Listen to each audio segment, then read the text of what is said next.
Hi అండి. ఈ రోజు వీడియోలో పక్కా హోటల్ స్టైల్ టమాటో పల్లి చట్నీ తయారు చేయబోతున్నాను. ఇడ్లీ దోశలోకి అయితే ఈ చట్నీ సూపర్ ఉంటుంది. ఇంకా దీని తయారీ కోసం కడాయి పెట్టి ఆయిల్ వేస్తున్నానండి. దీంట్లో పావు కప్పు పల్లీలు వేస్తున్నాను. 1 టేబుల్ స్పూన్ కి పచ్చిశనగపప్పు, హాఫ్ టేబుల్ స్పూన్ కి మినపప్పు వేసాను. కొంచెంగా జీలకర్ర వేసాను. ఒక 10 ఎండుమిర్చి వేసానండి. కొంచెంగా వెల్లుల్లి రేకలు వేసి బాగా ఫ్రై చేయాలి.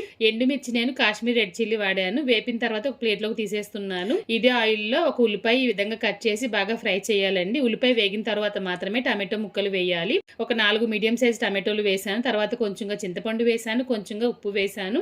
కొంచెంగా పసుపు కూడా వేసి బాగా కలిపి మూత పెట్టి తక్కువ మంటలో 2 నిమిషాలు ఉడికించారంటే టమాటోలు మెత్తగా మగ్గుతాయి. చల్లారిన తర్వాత మాత్రమే మిక్సీ పట్టాలండి. ముందైతే వేరుశనగలు మిక్సీ పట్టేసిన తర్వాత టమాటో వేసి మిక్సీ పట్టాను. తగిన నీళ్లు వేసి చట్నీ గట్టిగా ఉంది కాబట్టి నీళ్లు అడ్జస్ట్ చేసుకుని వేసుకున్న తర్వాత రుచికి తగినంత ఉప్పు మళ్ళీ వేసాను. ఉప్పు తక్కువగా ఉందని.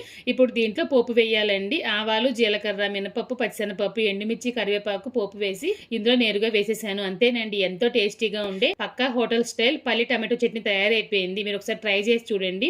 ఈ చట్నీ టేస్ట్ అయితే సూపర్ ఉంటుంది అనమాట. ముఖ్యంగా ఇడ్లీ దోశలోకి అయితే చాలా చాలా బాగుంటుంది.